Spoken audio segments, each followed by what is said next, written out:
こんにちは、京子ニッツです。いつもご視聴をありがとうございます。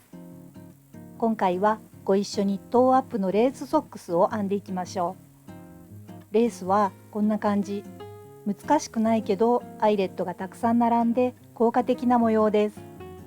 ひし形の模様なので花火師レースソックスという名前にしました。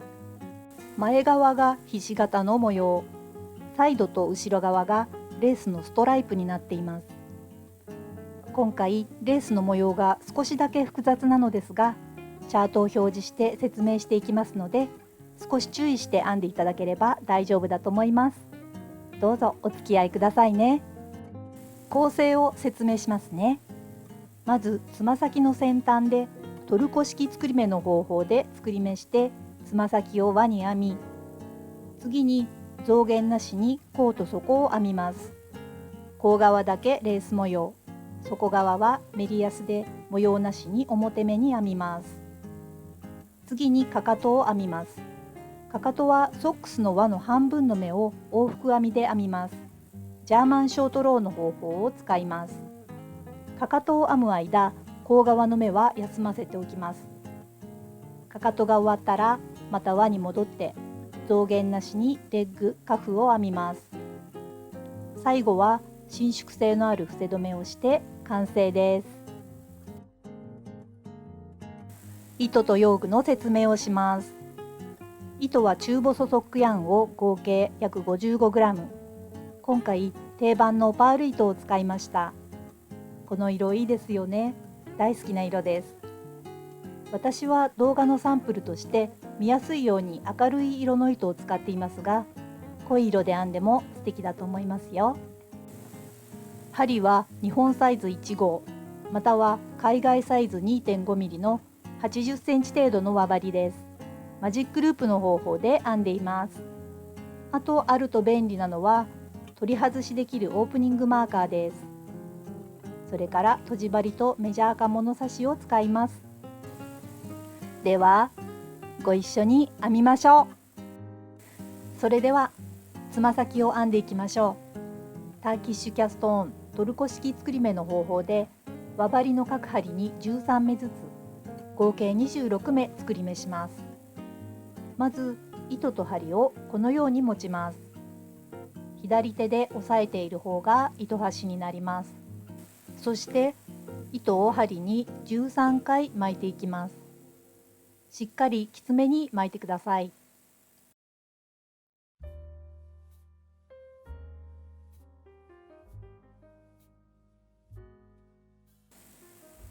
13回巻けました。そうしたら以降巻き始めと巻き終わりの糸がとても緩みやすいので、しっかり指で押さえながら作業します。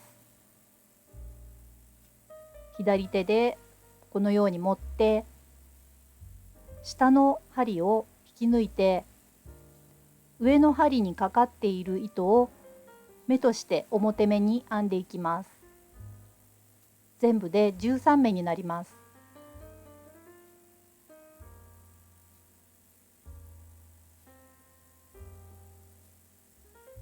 編みにくいですが、なんとか編んでしまいます。1目編めました。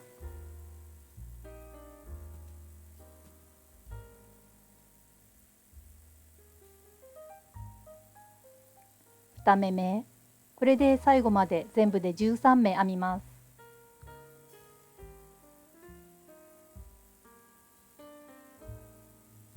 巻き始めの糸がとても緩みやすいので、左手でしっかり押さえながら編んでください。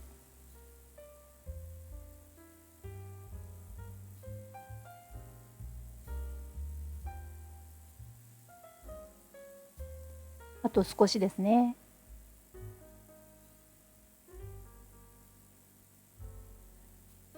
最後の目は糸端に直結しているので溶けないように持ってなんとか編んでしまいます。こんな感じです。そうしたらこの糸端の糸と編んでいる糸の交差がほどけないように気をつけて向きを変えます。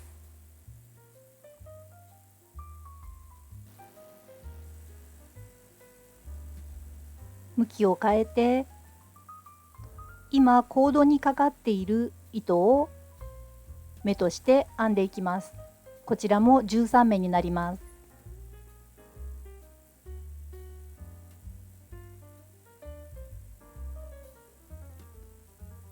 もう糸端を押さえたりはあんまりしなくて大丈夫ですね。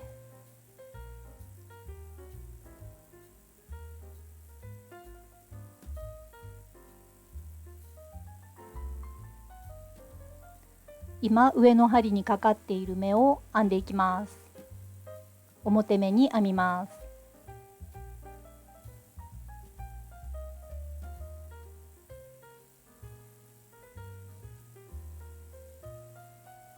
こんな感じでずっと表目に編んでいきます。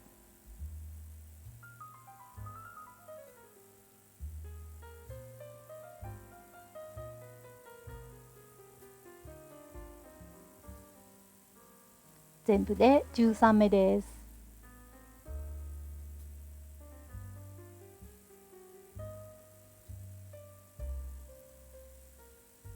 あと少しですね。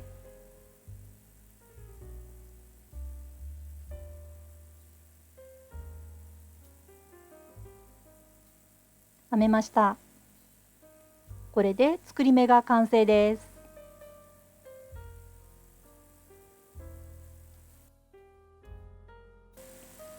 ターキッシュキャストオンで各針に13目、全体で26目作り目できました。ここでこの動画内で使う図の紹介をしますね。画面に図を表示しています。一般的な日本のパターンである編み図は作品全体を一つの図として表しますが、この動画内では部分的な編み方をお伝えするために使う図をチャートと呼びますね。まず最初の週では今2つの針にかかっている13目ずつ全部で26目をずっと表目に編みます。このチャートはそのことを示しています。チャートは編み地を表側から見た状態を示していて、ブランクの四角は表目です。×2というのは13目を2回編むという意味で、矢印のある側から編みます。では編んでみます。13目ずっと表目に編んでいきます。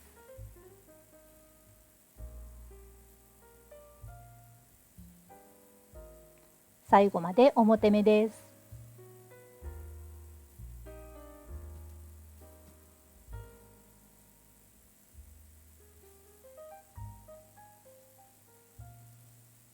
最後まで表目。あと少しですね。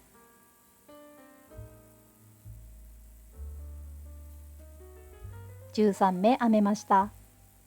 そしたら反対側の目も同じように編んでいきます。全部で13目です。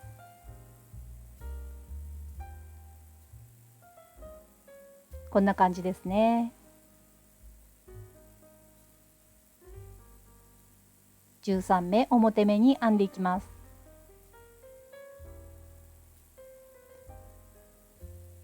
ここでどうして表目で一段編むかというと、次の週で増やし目をしやすくするためなんです。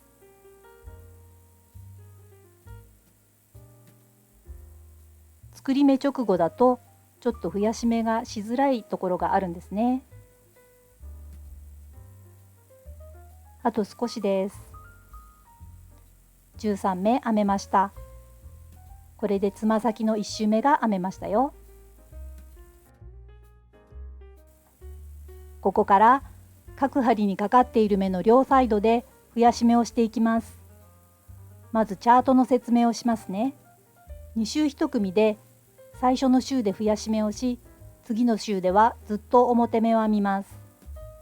各針にかかっている目の編み方は同じという意味で ×2 がついています。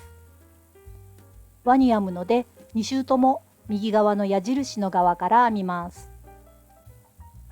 くるんとしたループの記号は右側にあるのが左ねじり増し目、左側にあるのが右ねじり増し目です。ややこしいですよね。編みやすい方どちらかに統一して編んでも大丈夫です。ねじり増し目をするのは矢印の位置なので、最初1目表目を編んで、次に左ねじり増し目、それから最後の1目残るところまで表目を編んで、次に右ねじり増し目をして最後の1目を表目に編むということになります。では編んでみますね。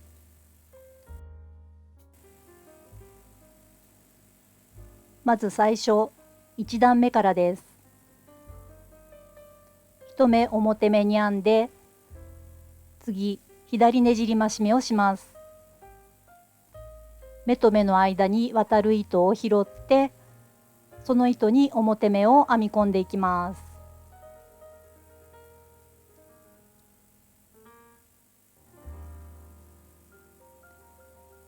左ねじり増し目ができました。そうしたら最後1目残るところまで表目を編みます。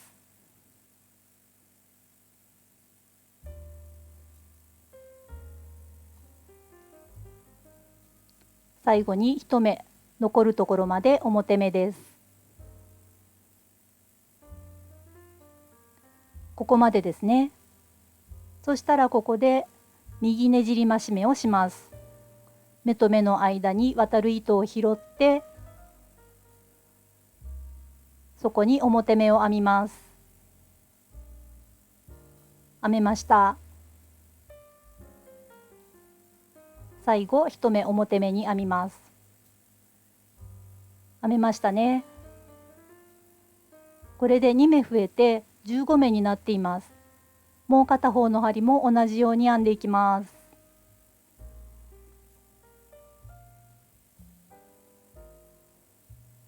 まず表目を1目、それからねじり増し目です。左ねじり増し目、目と目の間の糸を拾ってその中に表目を編みます。できました。そしたら最後1目残るところまで表目です。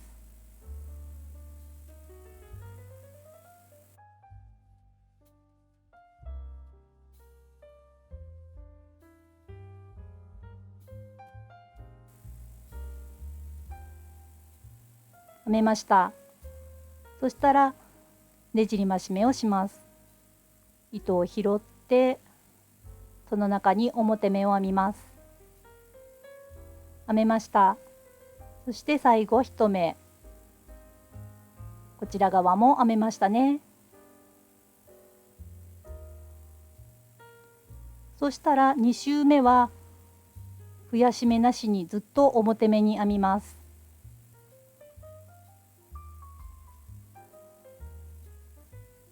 こんな感じになっていますね。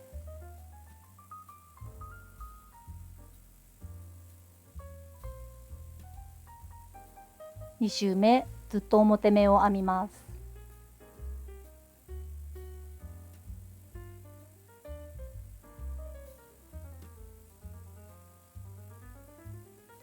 両側の針に15目ずつになっています。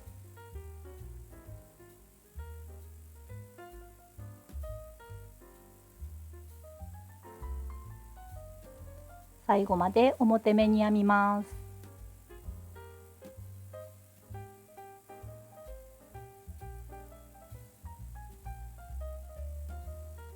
片側が編めました。もう片側も同様に編みます。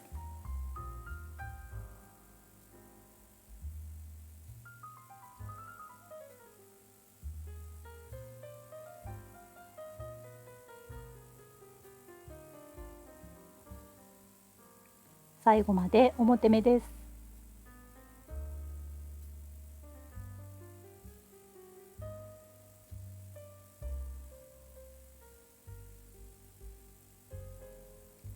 あと少しですね。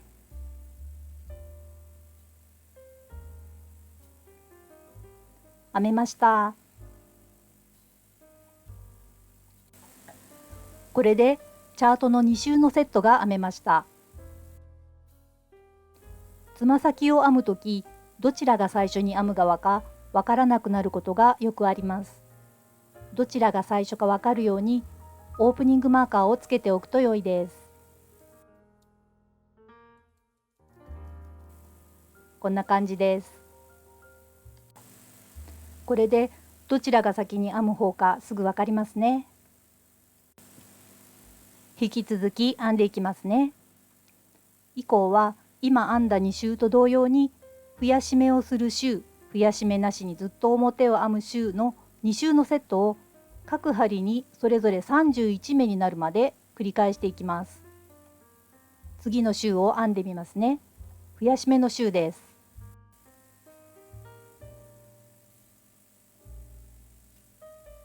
まず1目表目に編みます。そして左ねじり増し目、間の糸を拾ってその中に表目を編みます。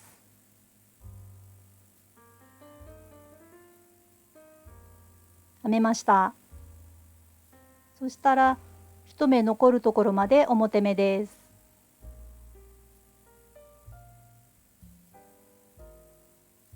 1目残るところまで表目を編みます。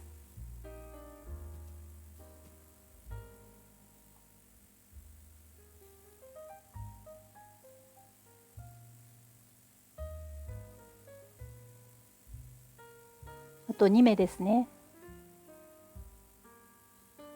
ここまでです。そしたら右ねじり増し目を編みます。間の糸を拾ってその糸の中に表目を編みます。できました。そして最後1目表目を編みます。編めましたね。もう片方の針も同様に編みます。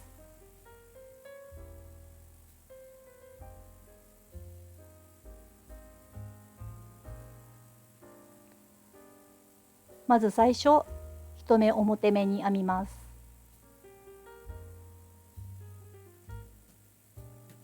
そして次左ねじり増し目、間の糸を拾ってその中に表目を編みます。できました。そして1目残るところまで表目です。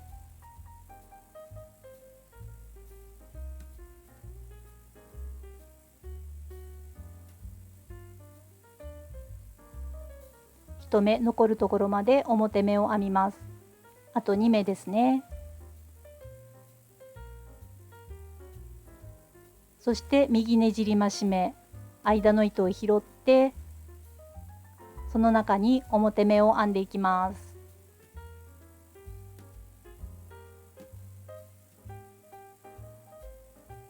編めました。そして最後1目表目です。編めましたね。次は2周目のずっと表目を編む周です。ずっと表目に編む周が編めました。このようにして各針にそれぞれ31目になるまで編んでいってください。各針に31目になるまで編めたところです。これでつま先は完成です。次、甲と底でレースを編んでいきましょう。甲と底編んでいきますね。まず完成したところを見てください。こんな感じになります。輪の前半を甲側、後半を底として編んでいきます。甲側はレース模様を編み、底側はメリヤスを編みます。今、甲側も底側も31目になっていますね。甲側はこのひし形の模様を繰り返して編みます。どのくらいまで編むかというと、こうやってつま先の先端から測って希望する完成底丈より 4.5 センチ短い長さになるまで編みます。なぜ 4.5 センチかというと、甲と底の後に編むかかとの長さが 4.5 センチになるからなんです。甲側のレースのチャートの説明をしていきます。ちょうど31目で甲側のすべての目の編み方になります。かなり見づらいんですが、後でもう少し見やすくしたチャートも表示するので焦らないでくださいね。まず記号の説明をします。丸は掛け目、漢字の人のような記号は左上に目一度、入るという字のような記号は右上に目一度です。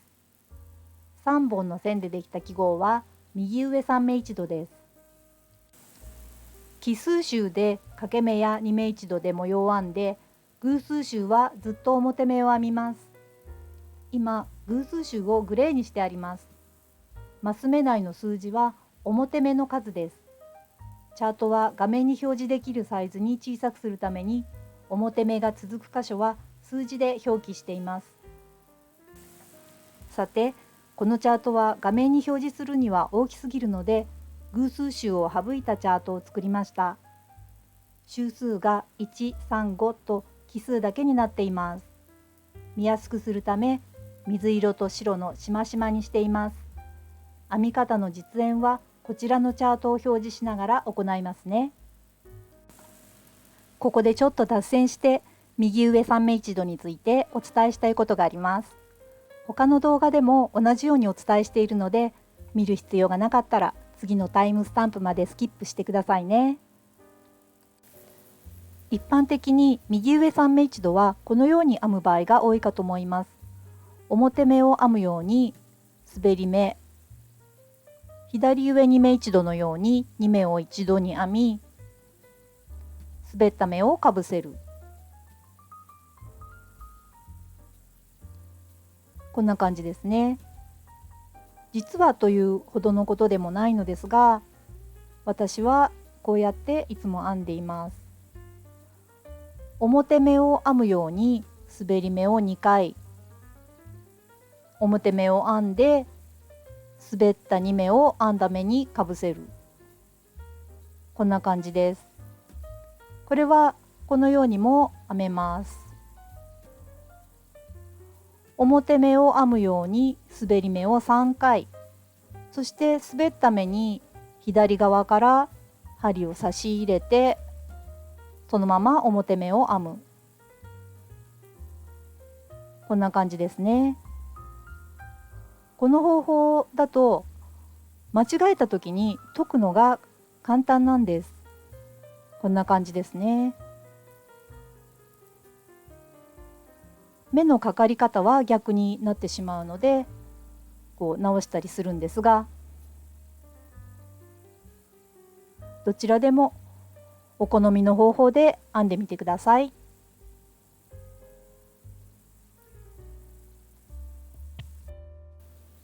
では実際に編んでいきます。まず表を3目、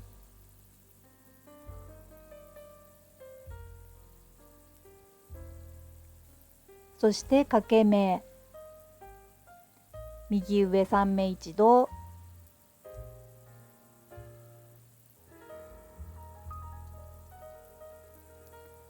掛け目、表目を5目、1、2、3、4、5、そして左上に目一度、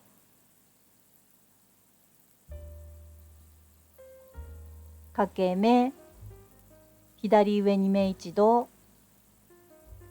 掛け目、表を1目、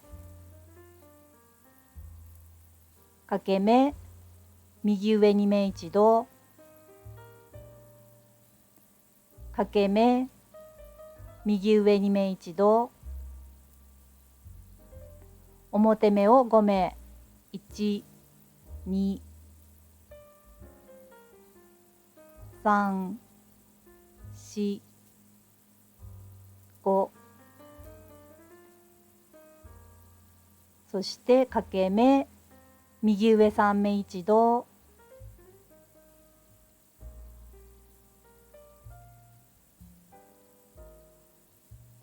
掛け目、表目を3目、1、2、3、編めました。周1が編めました。こんな感じです。底側の目はすべて表目に編んでください。底側を編めたところです。次は2周目でずっと表目を編みます。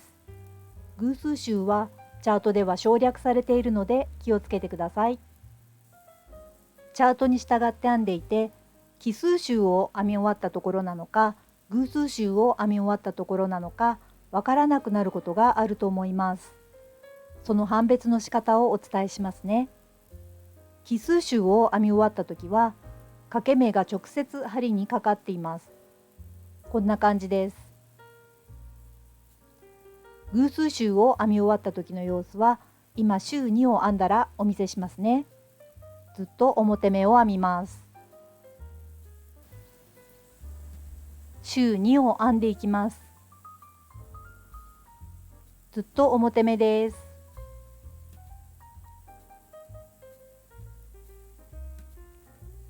掛け目も表目に編みます。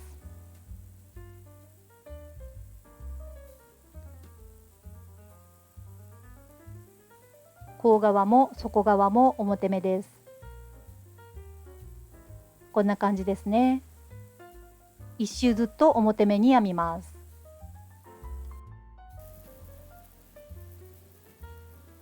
あと少しで甲側が編めます。甲側の周2です。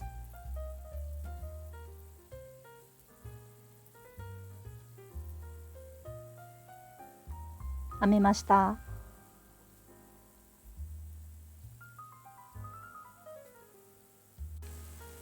偶数周を編み終わった時はこんな感じ。掛け目が一段編まれているのがわかりますね。チャートのどこまで編んだのかを確認する参考にしてみてください。引き続いて周3を編んでいきます。まず表目を3目、1、2、3、そして掛け目、右上3目一度、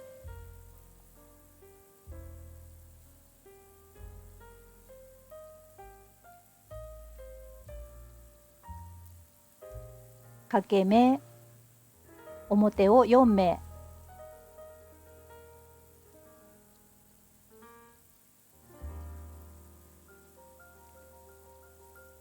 次左上2目一度、掛け目、左上2目一度、掛け目、表を3目、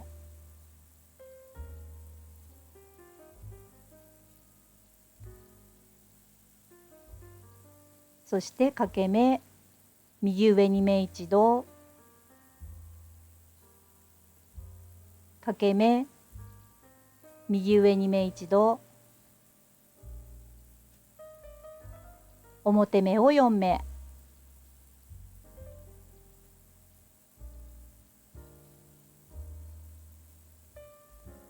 そして掛け目、右上3目一度、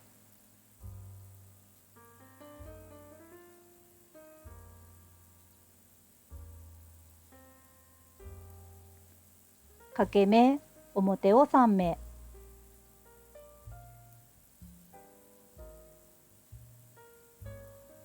編めました。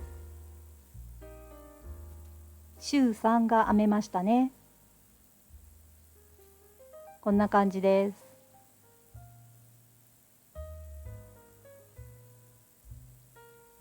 奇数段なので掛け目が直接針にかかっている感じですね。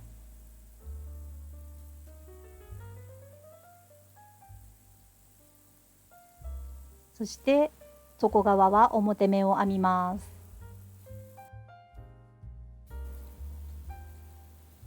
周3の底側が編めたので、次は周4を編みます。周4はチャートに載っていないので忘れないでくださいね。ずっと表目に編みます。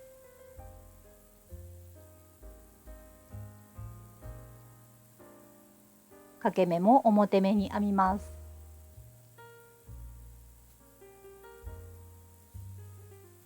こんな感じでずっと表目に編んでいきます。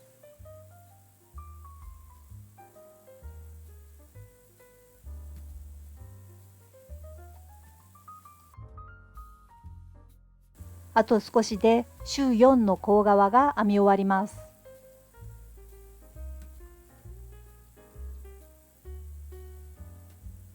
あと少しですね。ずっと表目に編んでいます。編み終わりました。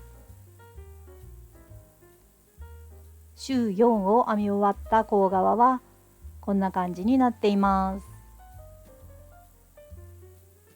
模様が出てきていますね。引き続いてチャートに従って編んでみてください。チャートに従って周14まで編めました。こんな感じです。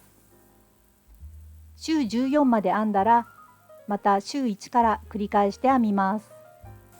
ちょっと今どのくらいまで編めたか測ってみますね。つま先の先端から測って希望する完成底丈より 4.5 センチ短い長さになるまで編んでください。編み足しながら時々測ると良いです。模様の途中で終わっても大丈夫ですが、2、4、6、8などの偶数周で終わるようにします。これは引き続くかかとを編む時に関わってくるからです。希望の底丈引く 4.5 センチまで編めたところです。何模様目の何周目まで編んだかメモしておいてください。私はちょうど4模様目の周14まででした。引き続いてかかとを編む時、かかとを形作る途中で甲側の目も編む時があります。その時模様が続くように編むので、今どこまで編んだかを確認しておいてください。またソックスはもう片方も同じに編みたいので、もう片方を編む時は長さを測るのではなく、メモしたところまで編むようにすると良いと思います。では次、いよいよかかとを編んでいきます。かかとに入っていきます。まず完成の形を見てくださいね。かかとは外側の目だけを往復に編みます。その間、甲側の目は休めておきます。前半引き返し編みで編む目を減らしながら山形に編みます。後半は編む目を増やしながら編んでいきます。引き返し編みはジャーマンショートローの方法を使います。では編んでいきましょう。準備として甲側を1段編みます。甲の模様の引き続く周を編みます。甲をチャートのどの周まで編んだかは人によって違いますね。私は周14まで編んだので周1の模様を編みます。甲側を1段編めたところです。ここから底側の目を往復編みで編んでいきます。その間、甲側の目はコードに残して休めておきます。今回かかとは画像で説明して編んでいきますね。まず1往復編んで、この両端の位置の目をジャーマンショートローのダブルスティッチにしていきます。やってみますね。まずこの針の最後の目まで表目を編みます。ずっと表目を編みます。あと少しのところまで表目を編んできました。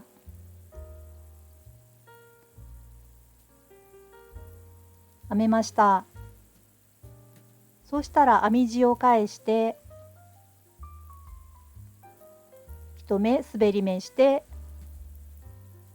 糸を手前から向こう側に回して引いてダブルスティッチを作ります。糸は右側から回して引くと良いです。できましたね。ダブルスティッチが1つできました。そしたら糸を手前に戻してやって裏編みを編めるようにですね。そして針の最後まで裏編みを編みます。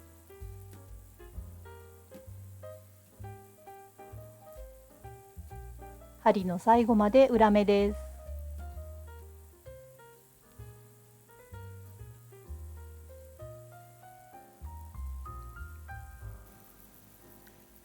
あと少しのところまで裏目を編んできました。あと1目編めました。そしたら編み地を返して1目滑り目して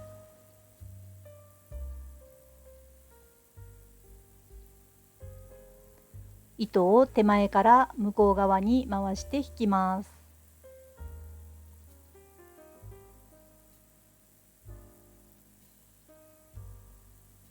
ダブルスティッチができました。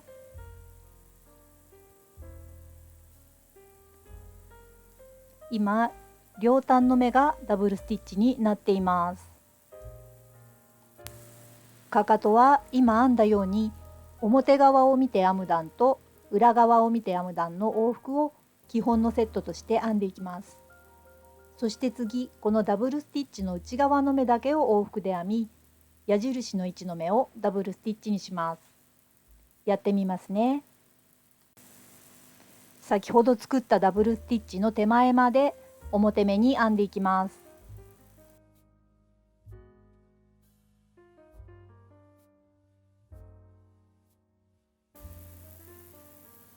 あと少しのところまで編んできました。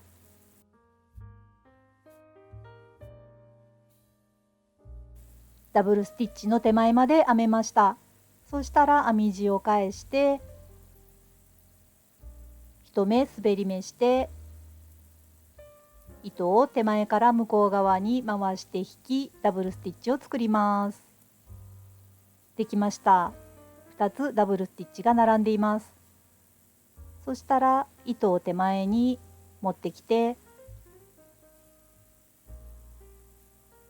今度はまた先ほど作ったダブルスティッチの手前まで裏目を編んでいきます。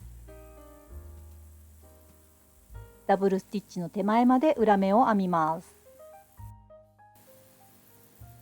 あと少しでダブルスティッチというところまで裏目を編んできました。あと少し、あと1目ですね。編めました。そうしたら編み地を返して1目滑り目して糸を手前から向こう側に回して引きます。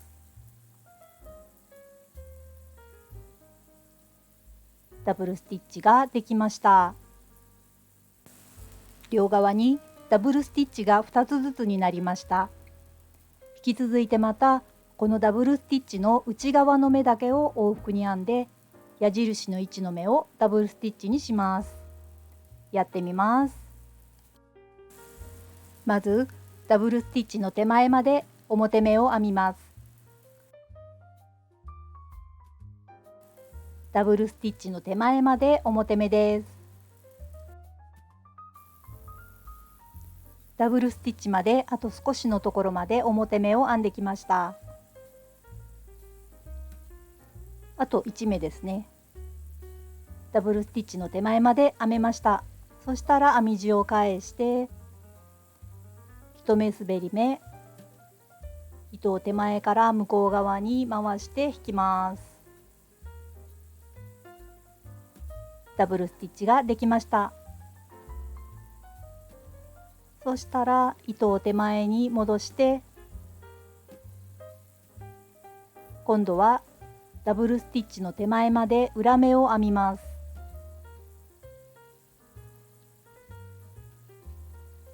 ダブルスティッチの手前まで裏目を編んでいきます。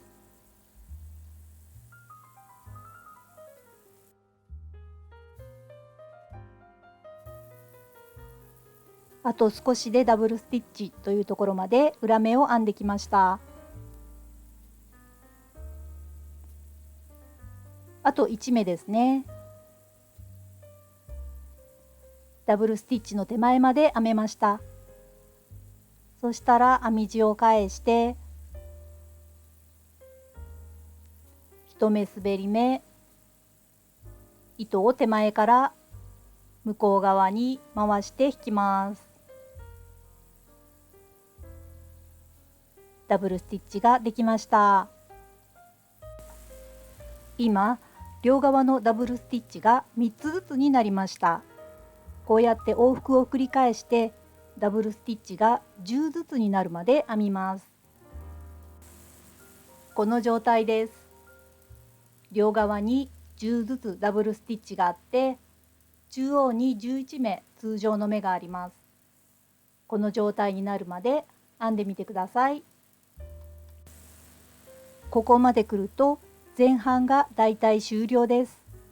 次に前半の終了処理として甲側の目も入れて1周輪に編みます。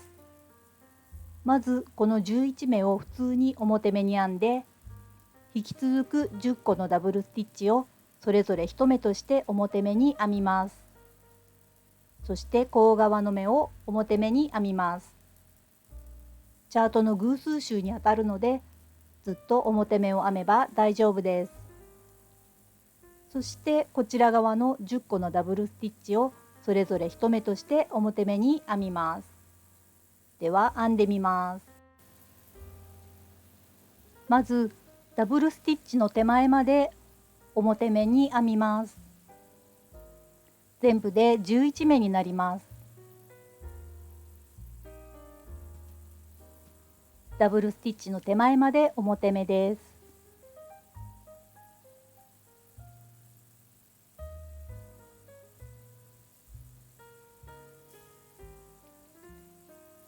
ダブルスティッチの手前まで編めました。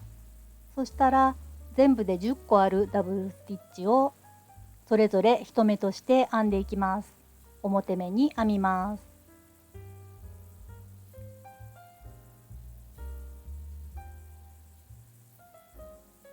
糸を落とさないようにちょっと糸割れしてましたね。やり直しました。糸を落とさないように編みます。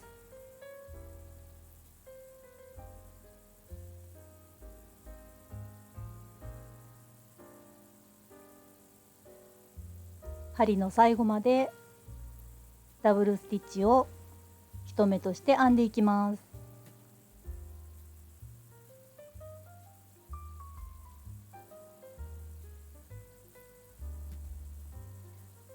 最後の一つですね。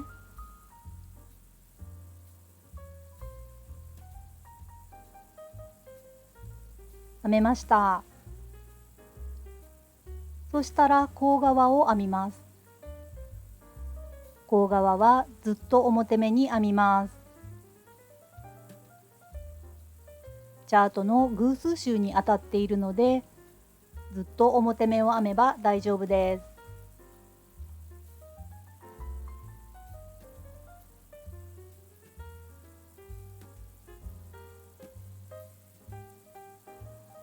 糸はよく引き締めて編みます。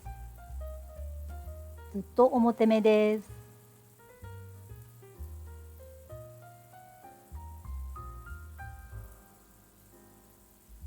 こんな感じです。甲側がすべて表目に編めました。そうしたらまたかかとの側に戻って10個あるダブルスティッチをそれぞれ1目として表目に編んでいきます。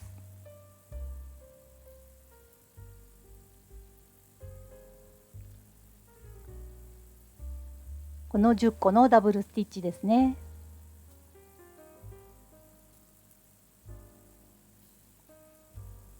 糸を落とさないように、糸割れをしないようにちょっと糸割れしていますね。刺し直して編んでいきます。よく引き締めます。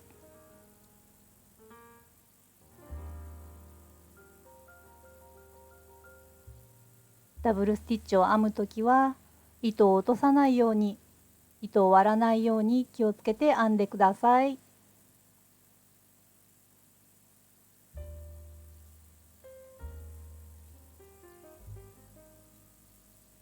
3目めですね。こうやって目を広げてから編むといいようです。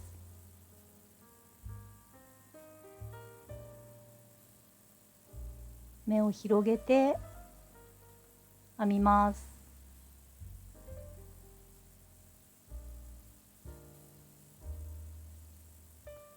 全部で10目です。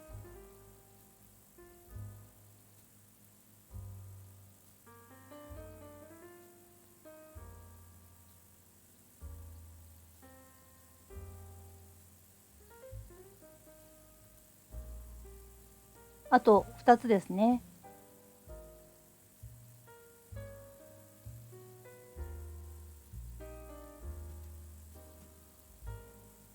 あと1つ。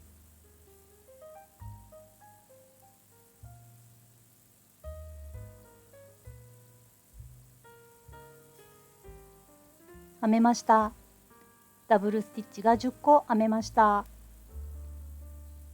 これで前半は終了。かかとの後半に入っていきます。今度はジャーマンショートローを使って編む目を増やしていきます。まず最初の往復で中央の11目の外側にダブルスティッチを作ります。矢印のところです。やってみますね。まず12目表目に編みます。1、2、3、4、5、6、7、8、9、10、11、12、12目編めました。そしたら編み地を返してダブルスティッチを作ります。滑り目して糸を手前から向こう側に回して引きます。ダブルスティッチができました。そしたら糸を前に持ってきて今度は裏目を12目編みます。1、2、3、4、5、6、7、8、9、10、11、12、12目裏目に編めました。編み地を返してダブルスティッチを作ります。滑り目して糸を手前から向こう側に回して引きます。できました。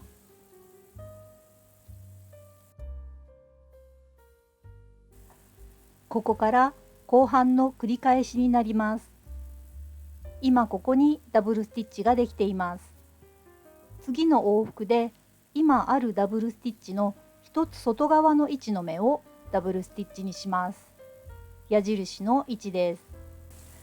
どうやって編んでいくのかというと、まずダブルスティッチの手前まで表目に編み、ダブルスティッチを1目として表目に編み、さらに1目表目に編みます。そして編み地を返してこの目をダブルスティッチにします。青い矢印の目です。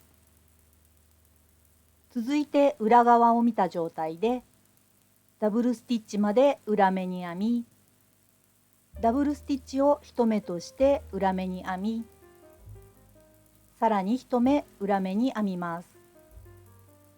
そして編み地を返してダブルスティッチを作ります。青い矢印の目がダブルスティッチになります。編んでみますね。まずダブルスティッチの目の手前まで表目に編みます。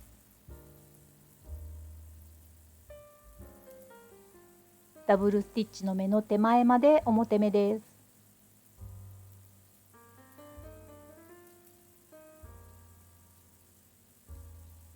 ダブルスティッチの目の手前まで表、あと1目ですね。編めました。そしたらダブルスティッチを1目として表目に編みます。そしてもう1目編んで編み地を返します。そしてダブルスティッチを作ります。滑り目して糸を手前から向こう側に回して引きます。できました。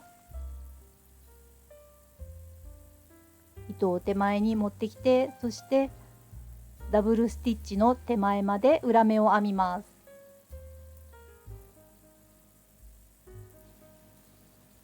ここですね。ここにダブルスティッチがあるので、その前まで裏目を編みます。ダブルスティッチの手前まで裏目です。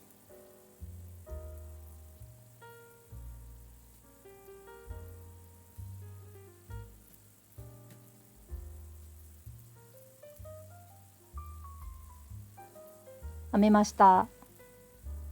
そしたらダブルスティッチを1目として裏目に編みます。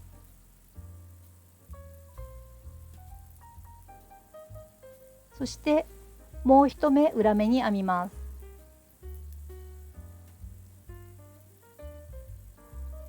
そして編み地を返してダブルスティッチを作ります。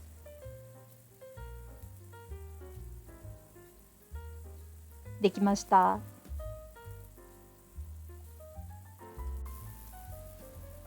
もう1往復編んでみます。まずダブルスティッチの手前まで表目です。ダブルスティッチの手前まで表目を編みます。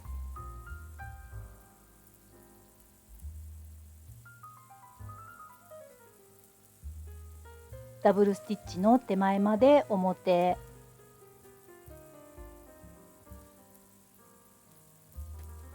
編めました。そしたらダブルスティッチを1目として表目に編みます。そしてさらに1目表目に編みます。編み地を返してダブルスティッチを作ります。できました。次はダブルスティッチの手前まで裏目を編みます。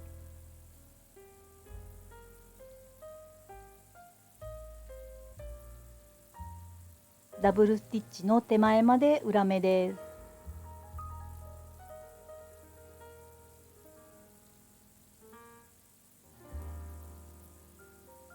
あと少しですね。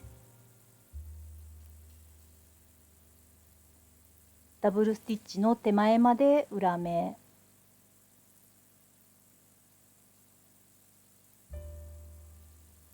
編めました。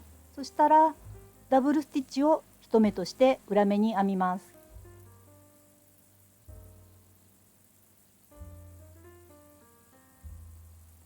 そしてさらに1目裏目に編みます。編み地を返して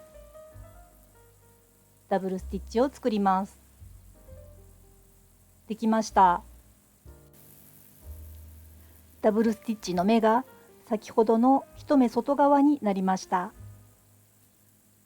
もう1往復実演しますね。まずダブルスティッチの手前まで表目です。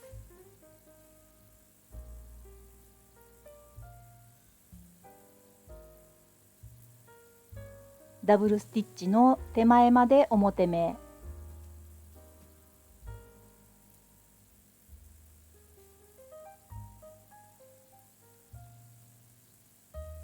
ダブルスティッチの手前まで表目です。編めました。そうしたらダブルスティッチを1目として表目に編みます。そしてさらに1目表目に編みます。編み地を返してダブルスティッチを作ります。そしてダブルスティッチの手前まで裏目を編みます。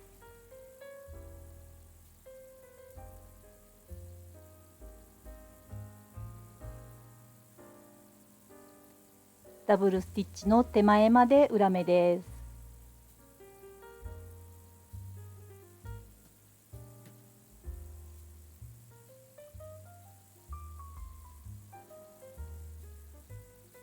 編めました。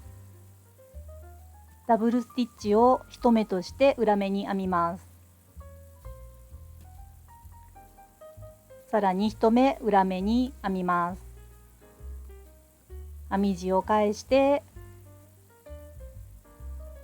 ダブルスティッチを作ります。できました。同様に往復を繰り返してこの状態になるまで編みます。両端にダブルスティッチが1つずつある状態です。引き続いてかかとの終了処理になります。まず引き続いて表目に編み、針の最後にあるダブルスティッチを1目として表目に編みます。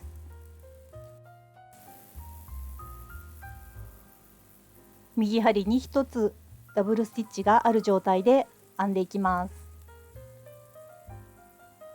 表目に編みます。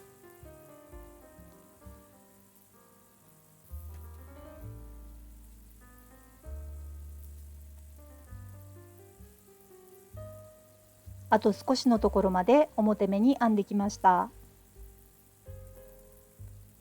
最後のダブルスティッチです。これを1目として表目に編みます。編めました。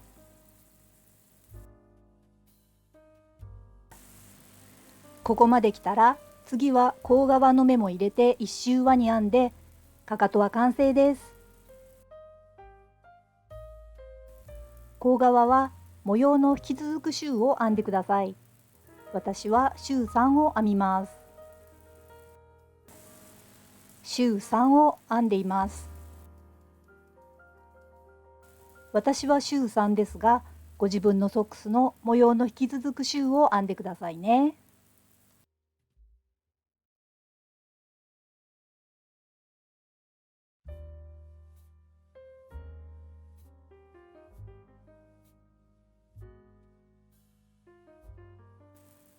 周3を編みました。そしてかかと側を編みます。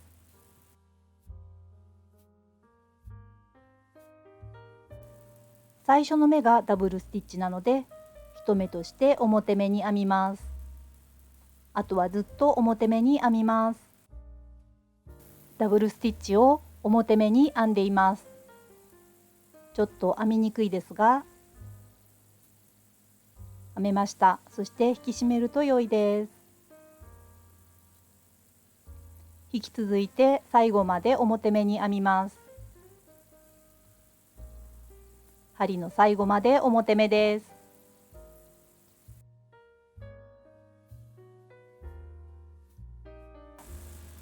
針の最後まで表目に編めました。かかと完成です。お疲れ様でした。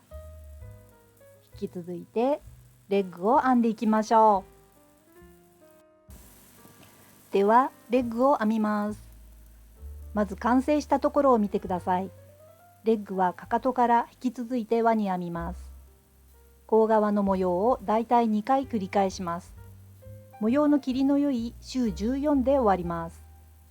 実際に何周編むかは人によって違ってきますね。私の場合、青いマーカーの位置からがレッグになっています。後ろ側はこのストライプです。後ろ側のチャートを表示しています。実物と照らし合わせてみてください。甲側と同様、奇数周で模様を編み、偶数周はずっと表目です。この2周の繰り返しになります。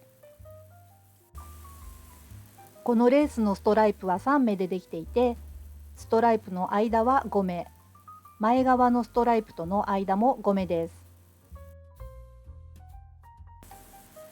前側の最初と最後は表目3目なので、後ろ側の最初と最後の表目は2目になっています。では編んでみますね。偶数周は省略したチャートを表示しますね。まず最初の周はチャートの偶数周に当たっているので、一回り表目を編みます。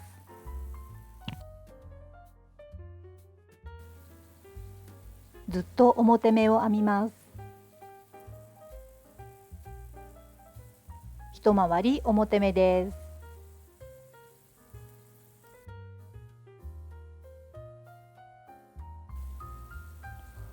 一周表目に編めました。では次からチャートに従って編んでいきますね。私は週5からになります。表目を3目、掛け目、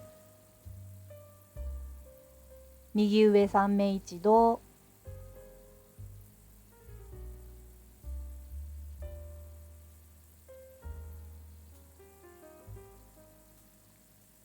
掛け目、表を3目、こんな感じで編んでいってください。さて甲側が編めたので後ろ側に入っていきます。後ろ側のチャートに従って編んでいきます。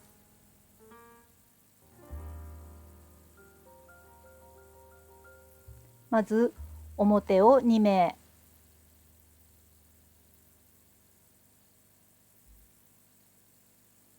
そして掛け目、右上3目一度、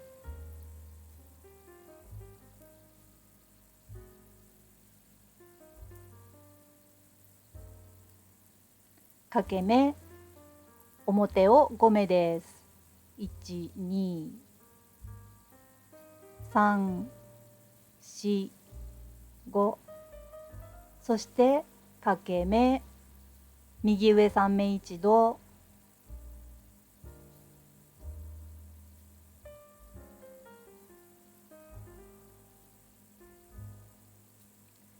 掛け目、表目を5目、1、2、3、4、5、掛け目、右上3目一度、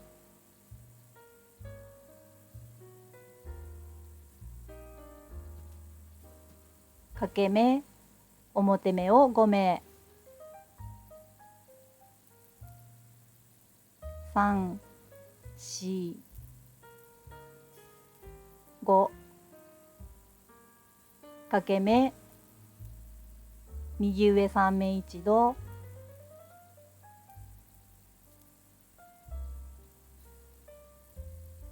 掛け目、表目を2目です。編めました。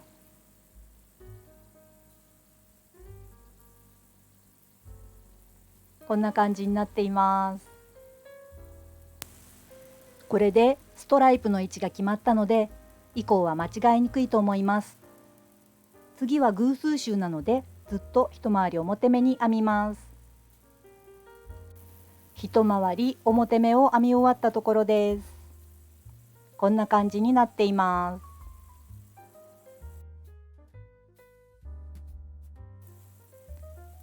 以降チャートに従って甲側の模様がだいたい2模様完成するまで編んでいってください。レッグが編み終わったところです。もっと長く続けて編むこともできますが、その場合使用糸量が増えるので注意してくださいね。では次、カフに進んでいきましょう。次はカフに入ります。カフを編んでいきます。カフはねじり目1目、裏目1目のゴム編みを合計で10周編みます。編んでいきますね。まずねじり目を1目、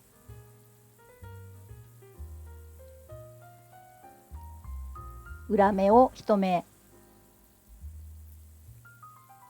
ねじり目を1目、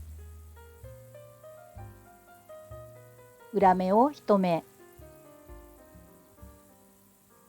ねじり目、裏目、これを続けていきます。前側が編めました。裏目の糸が見えていますね。引き続き後ろ側を編みます。今各針に31目で奇数なので、後ろ側の目は裏目、ねじり目と裏目で始まるので、そこだけ気をつけてください。後ろ側も編めました。こんな感じになっています。ここで1周目の1目目にオープニングマーカーをつけておきます。こうしておくと後からゴム編みの周数を数えるのが楽になります。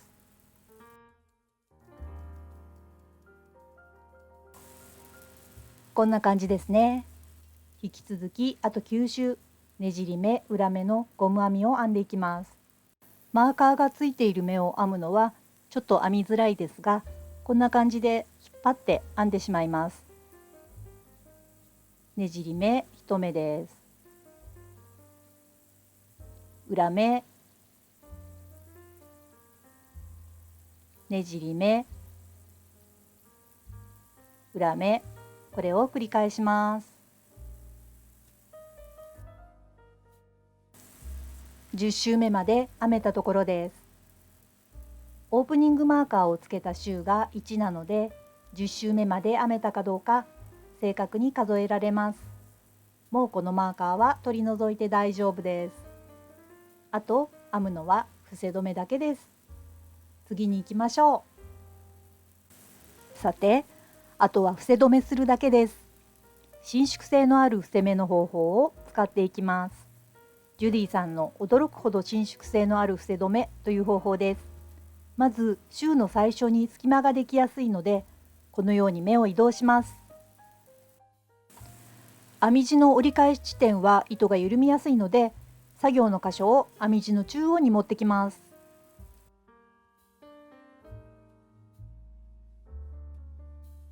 この状態です。伏せ止めはゴム編みの目がねじり目の時と裏目の時でやり方が変わります。この2種類を交互にしていきます。あと最初の目だけ少し違う方法になります。では伏せ止めしていきますね。まず最初の目、掛け目してねじり目に編み、かけた目を編んだ目にかぶせます。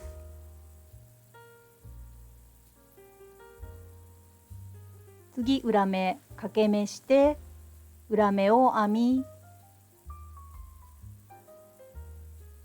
かけた目とその隣の目を編んだ目にかぶせます。次ねじり目です。掛け目してねじり目に編み、かけた目とその隣の目を編んだ目にかぶせます。次裏目、掛け目、裏目を編み、かけた目とその隣の目を編んだ目にかぶせます。次ねじり目、掛け目、ねじり目を編み、かけた目とその隣の目を編んだ目にかぶせる。これを繰り返していきます。次は裏目です。掛け目、裏目を編み、かけた目とその隣の目を編んだ目にかぶせる。ちょっとうまくいきませんでしたが、やり直しでできました。次ねじり目です。掛け目、ねじり目を編み、かけた目とその隣の目を編んだ目にかぶせる。次裏目です。掛け目、裏目を編み、かけた目とその隣の目を編んだ目にかぶせる。掛け目、ねじり目を編み、かけた目とその隣の目を編んだ目にかぶせる。こんな感じですね。ちょっと厚みのある伏せ止めになっています。かけた目とその隣の目を編んだ目にかぶせる。掛け目、ねじり目を編み、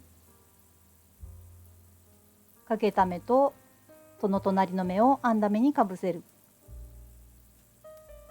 掛け目、裏目を編み、かけた目とその隣の目を編んだ目にかぶせる。この針の分が終わりましたね。そしたら引き続いて作業しやすいように目を移動します。そして最後の目まですべての目を伏せ止めしてください。ちょっとやりづらいのですが、ゆっくりやれば大丈夫だと思います。こんな感じで引き続いて作業します。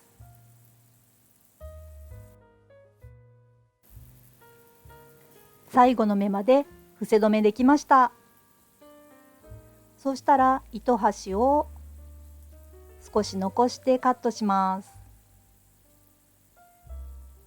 このぐらいで大丈夫だと思います。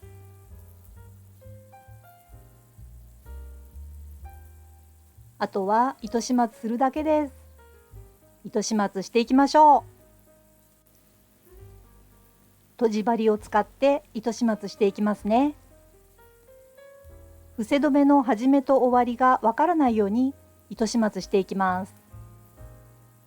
ゴム編みの最初のねじり目と次の裏編みの上の方の鎖編みのようになっている部分、ここですね。ここに糸端をまず通していきます。ここです。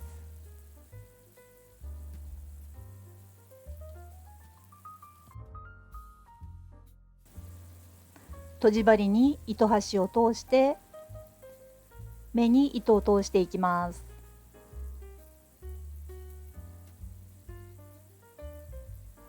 こんな感じです。そして次はこの糸端が出ている元の目、そこに糸端を戻してやります。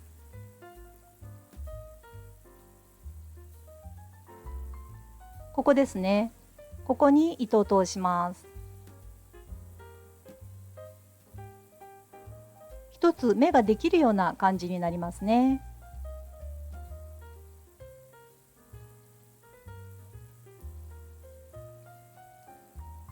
とじ針に糸を通して目に糸を通します。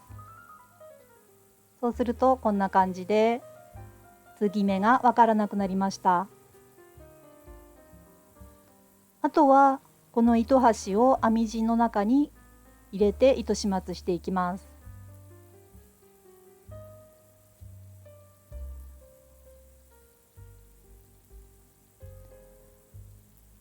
とじ針で糸を拾っていきます。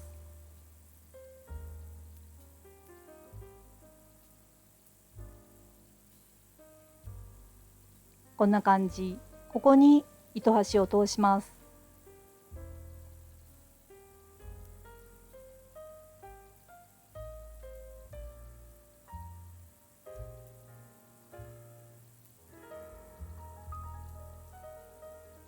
で、この時きつくなりすぎないようにします。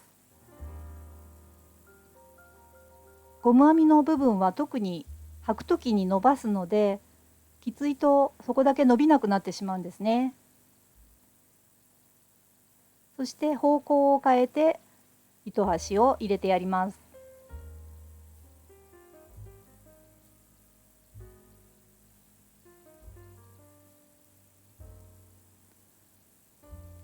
糸をとじ針で拾っていきます。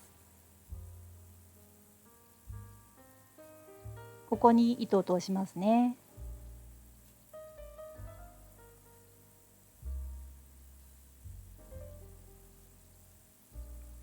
ここもきつくなりすぎないように、ちょっと緩いぐらいでいいと思います。そして最後、ほんのちょびっとですが、これもまた方向を変えて入れてやります。一度糸始末したのと同じ経路を通って糸を入れてやると、とってもしっかり糸始末することができます。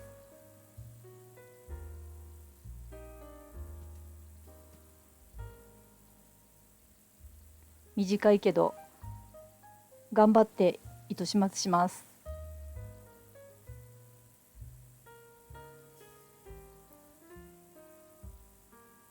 できました。これで綺麗に糸始末することができました。あとつま先の方の糸始末が残っていますが、表に響かないように気をつけて糸始末してください。さて、レースのソックス出来上がりました。基本的な編み方だけですが、こんな素敵な模様のソックスが編めましたね。